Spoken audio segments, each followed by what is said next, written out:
So. Okay, got it.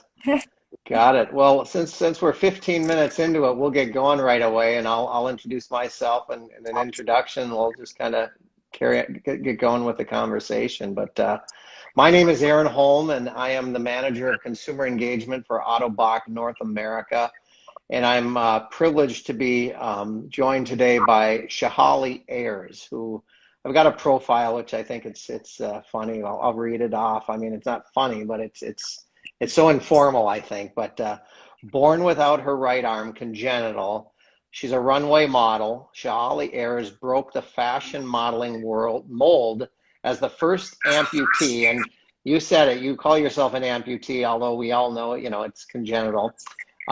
First amputee to walk in New York Fashion Week without a prosthesis. Shaholly's congenital limb difference has never slowed her down. It's a great introduction, and it doesn't say enough, but we're looking forward to learning more about you and your story. We've been able to talk a couple times in the last few weeks, and I'm really excited to share your story with our viewers. So thanks again for joining us today. Thank you for having me. Yeah. So let's get into it. You've made a very, very positive impact on the limb loss, limb difference community, and really just by following your dreams and not letting anything get in your way. But let's go back a little bit. You mentioned you grew up in Oregon, and you told me in the woods, and kind of in the middle of the woods. What was and you said it was small town USA, right? Yes. How Yes, big? I grew up in a really small town in Lapine. It's called Lapine. So Lapine. Lapine, Oregon, surrounded by trees. Yeah. That's so fitting. Yeah. Uh, So, go ahead. how big of a town was it? I mean, do you remember the population of Lapine? Gosh, I don't remember. It wasn't, I know at the time that I lived there, it wasn't even a city yet. And my graduating class, I went to a different school. I went to Gilchrist High School, and my graduating class was 25 students. 20. Oh, very small. Okay, I didn't pick that up from the conversation. Okay, and born missing part of your right arm in a small town like that. What was that like? It was honestly, it was very challenging. I was probably the most diverse and unique person that anybody came across. So I dealt with, I'm sure a lot of kids with limb differences experience bullying or, name calling, things like that. So I experienced that, and it was interesting. It was interesting because I didn't have a lot of other friends or know a lot of other people with disabilities that I could reach out to. So it was kind of isolated in a lot of ways. Sure. But you certainly didn't let that define you. You told me, you told me a story. You played some baseball as a kid, right? You got involved. Yeah, yeah, I got involved. Well, I have three brothers, so, sports is just the name of the game. Older brothers or? I have one older brother. He's 5 years older. I have a brother that's 2 years younger, and then I have a brother who's in college right now. He's 20. Okay, so you were getting So, pushed and pulled, you were following in some footsteps and being pushed by your younger siblings as well. yeah. Absolutely. Okay. You shared a story with me about when you were 3 years old. You kind of recall, well, your mother has told you the story about when you were 3 years old that was really eye-opening to you, kind of made an impact on you. Could you share that? Yeah, she likes telling this story, and I vaguely remember it. But when I was about 3 years old, I went outside to play with this little boy. Him and his brother were playing, and he said, "I can't play with you, you're handicapped." And I put my hands on my hips and I said, "Well, I'm not handicapped." And then I marched back in the house and I said, "Mom, what's handicap mean?" And she says, "It means you can't do what everybody else can do." So of course I walk back outside and I yell at them because they're gone, like they're leaving at this point. But I yell out to them like, "I can do whatever you can do." Nice. But it was at that time that I started really thinking, well, what is handicap? What does that mean? So I had no idea I was different until that until that day, really.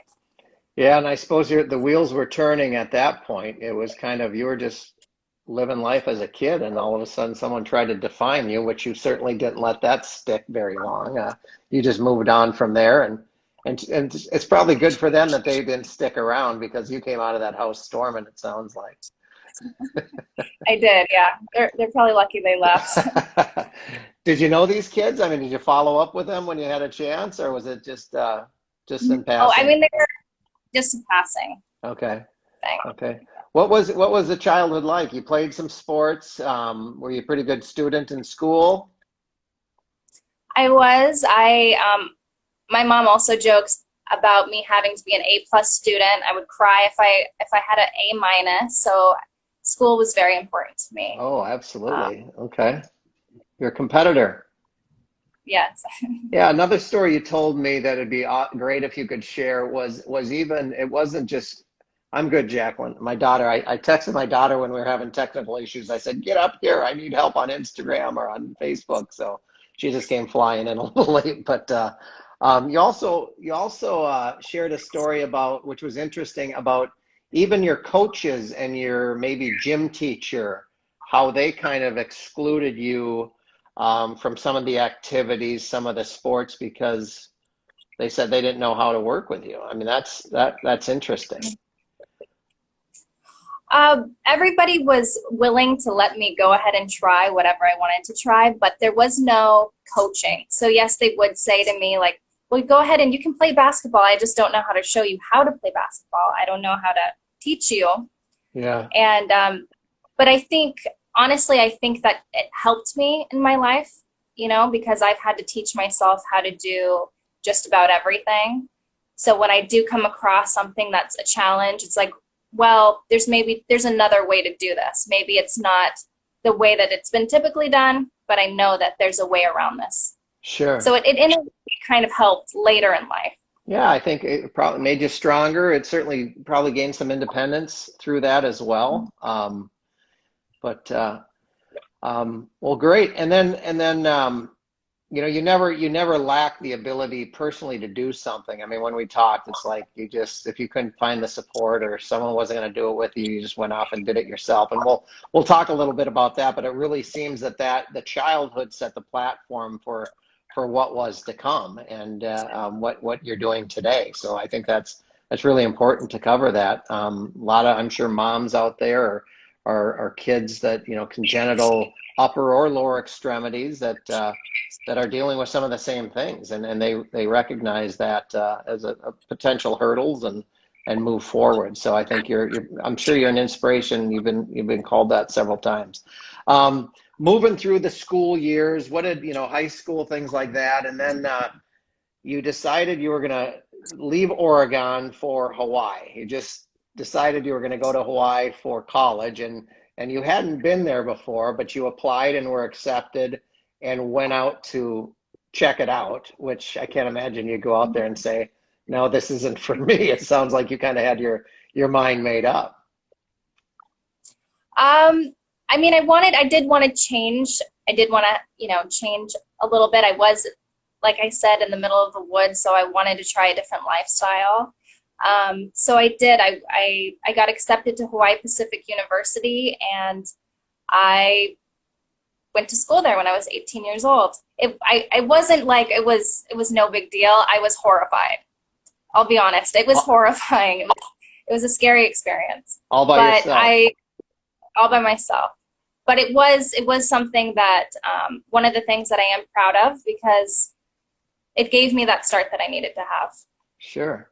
And your studies were in humanities and philosophy. Yeah. And you told me Yes. why you chose that. Why don't you share that? Well, I loved philosophy, and during that time before I came out to college, I started thinking about perception of disability and why it was that we think the way that we do. Why the kid in the would say to me, "I can't play with you, you're handicapped," and why that's devalued. So that was about the time that I started thinking about those things. So when I went to college and I started learning about philosophy and perception, it kind of tied in philosophy of disability and perception of disability for me, and gave me a better understanding of why people were coming to me, where people were coming at and where they were seeing me. So it helped me have a better perspective, I guess. Yeah. Well, you had your mind made up. You kind of told me that you went to college not exactly knowing what you wanted to do, but it seems to me at 18, you were determined to change people's minds, their perception about disability. And so maybe in a sense you did kind of know what you wanted to do, how you're going to build a career out of that, which you have, or, you know, that's pretty cool. That's a young age to figure it out. I've got kids, and they aren't 100% sure what their motivation is yet, but that's, I think, like a lot of us. But I love honestly, that. I had no idea. I was just doing what I gravitated towards. Okay. And then when did modeling come into play? I think it was my first or second year of college. I decided I wanted to try out to model. So I went to a modeling agency in Honolulu. Okay. And how did that go? Not like I expected whatsoever. I talked to the agency and talked to the agent, and she said, you know, you have one arm. There's no way that you're going to be a model. And I tried to talk her into it, but I can wear my prosthesis. You know, I can hide it. I was willing to do whatever. And she said, no, you know, it's not going to happen. So. And then what you gave up modeling at that point, right? No. just the opposite. Yeah. But I mean, it's funny because, I mean, just like we were talking about with, you know, the coaches saying, we don't know how to help you. It was to me, it took me a while, but that's what I ended up hearing, was not that I couldn't do it, but that she didn't know how to get me there. Yeah. So I decided, I've done that before. This is what I've done my whole life. I'm going to go ahead. I'm going to try this anyway. So that's what I did. And then you said it was about 10 years, you did a lot of independent representing yourself. And I mean, you were sending emails and phone calls. Talk through that a little bit. That was a neat story. Yeah, it's kind of silly thinking back, but I used to reach out to magazine companies or magazines and say, you know, I'll be on the cover of your magazine. I'll do it for free. I'd reach out to boutiques and say, I'll model your clothes for free. So it was really just networking and trying to make this happen for myself, but I wasn't getting paid for it or anything. I was just doing it. I was just doing whatever I could do to make it happen. And it happened. I mean, it took a while, but you mentioned, was it 10 years, did you say? It took about 10 years, and I actually gave up. I was done with it. I figured I wasn't going to get where I wanted to go, and that's when the ball started rolling, and I got my big break modeling for Nordstrom. Okay. And how did that go? Did they just find you then at that point? They saw some of your shoots out there, or had you submitted something to Nordstrom in the past?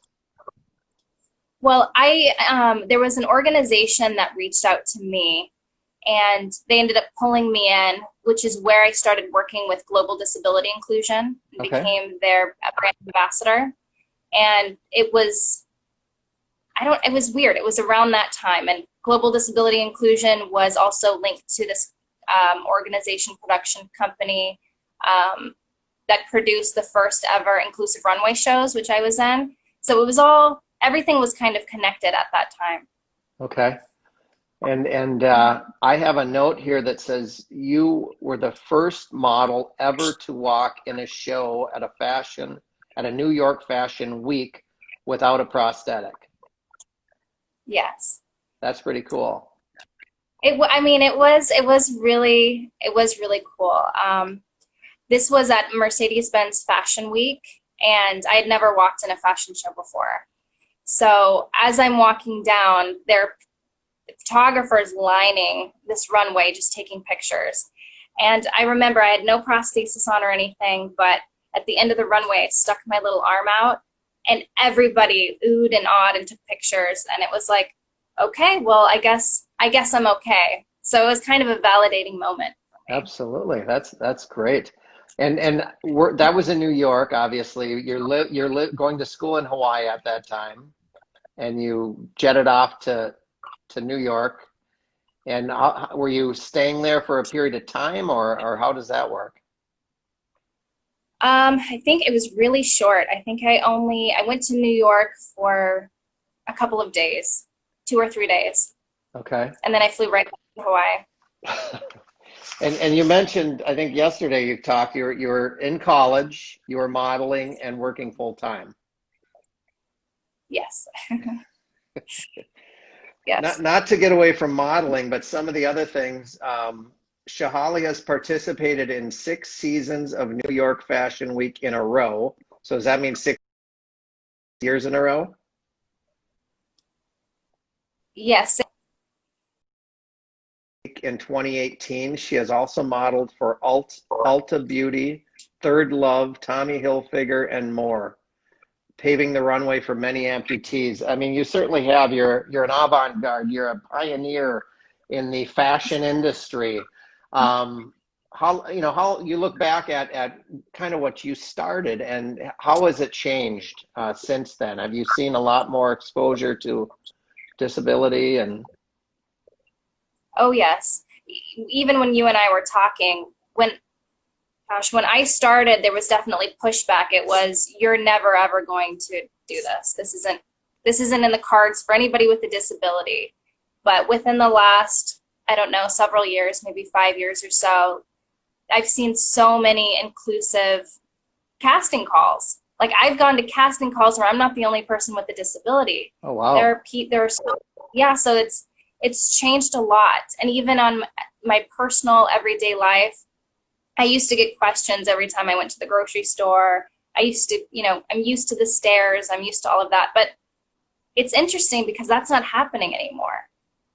And I think it's due to having disability, being more visual, being more inclusive, showing people with various disabilities. It's not as scary now for people when they see someone in public. It's Yeah. okay, I've seen this before. I understand this. So it's definitely come a long ways from where I started.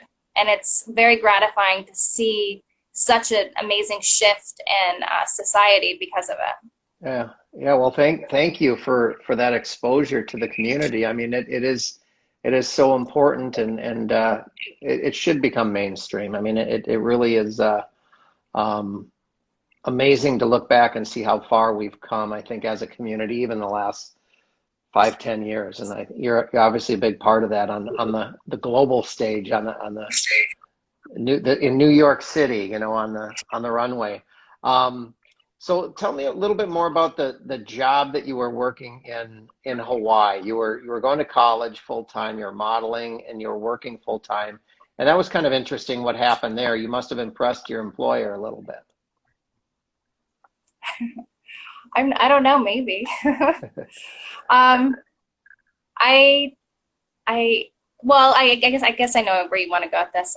Um, so they paid for me to get my master's degree in marketing. So I guess I did impress them enough for that.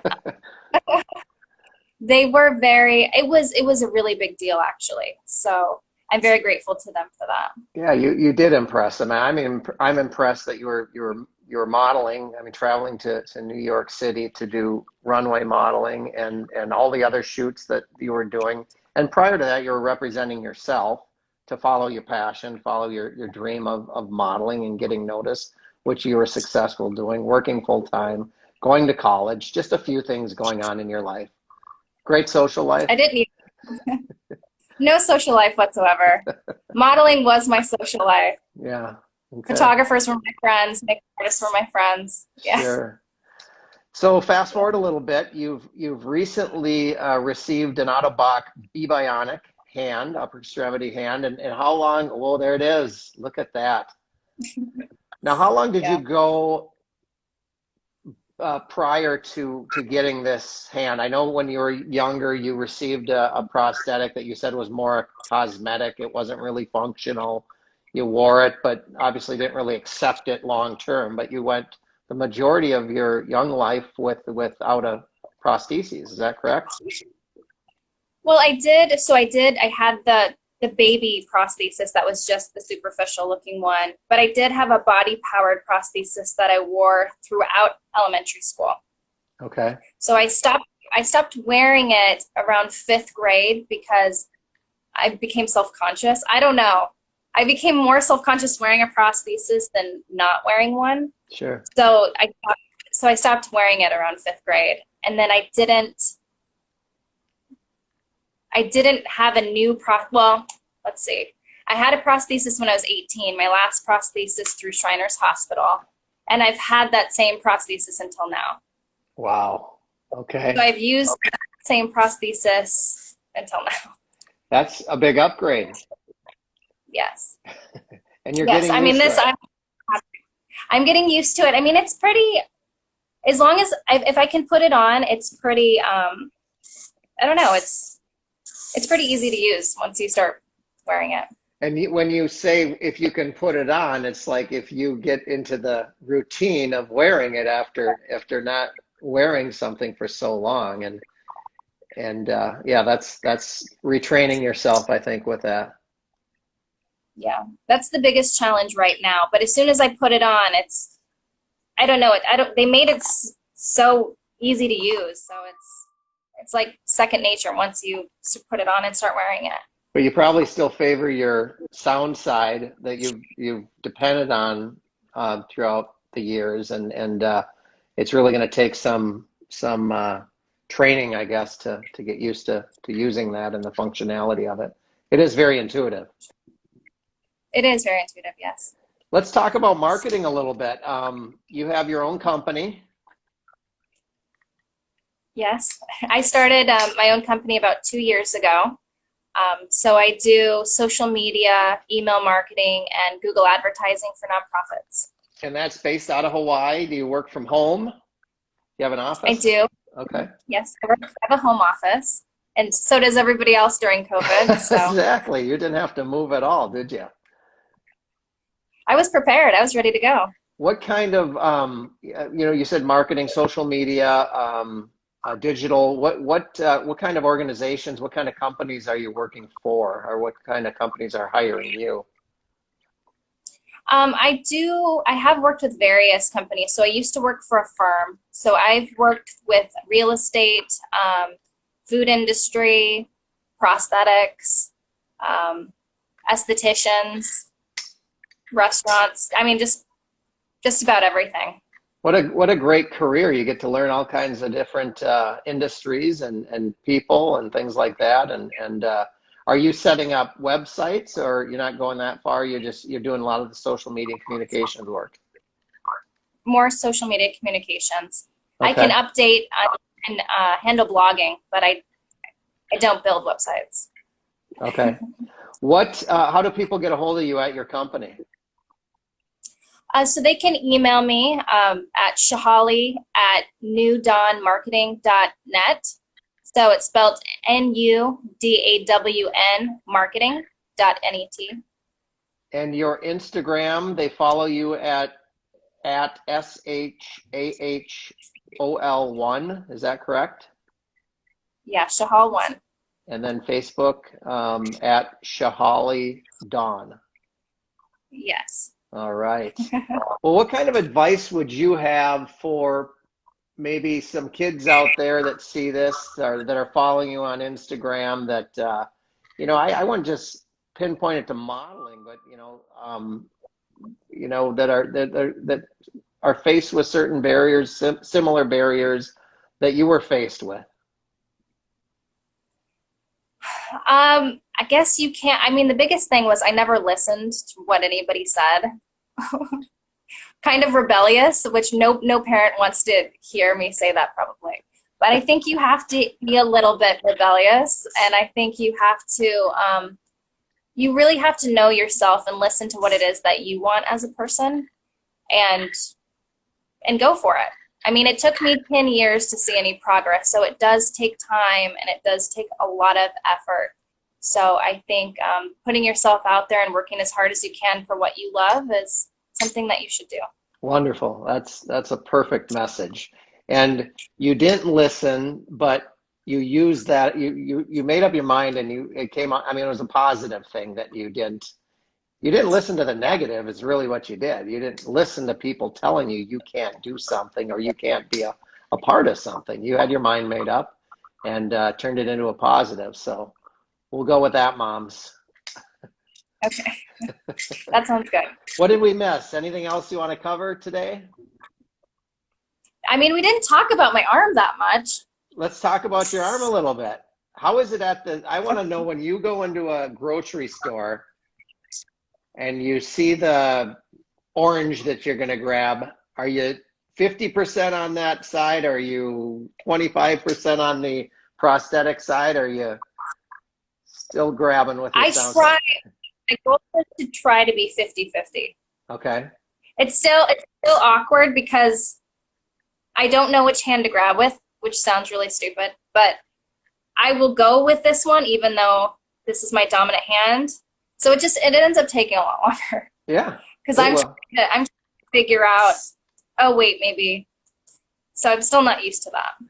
Well, your name came up in a conversation this morning with the marketing team, and I know we've got some ideas, and we're looking forward to working with you. Ottobock is looking forward to working with you even more. So we'll connect with your practitioner on that. I think we're talking about a fitness prosthesis as well, trying to figure something out that you can work out in, or so we'll keep that communications going. But we're looking forward to seeing more and hearing more from you and kind of following that. You talked about you go to the beaches on the weekend and stuff, but when we get this fitness prosthetic figured out for you, it's going to be more of a socket with some sort of componentry. What are you going to do? Is it a weightlifting thing? Is it, I mean, obviously working out, but what do you plan to do with that? Weightlifting, yes, primarily.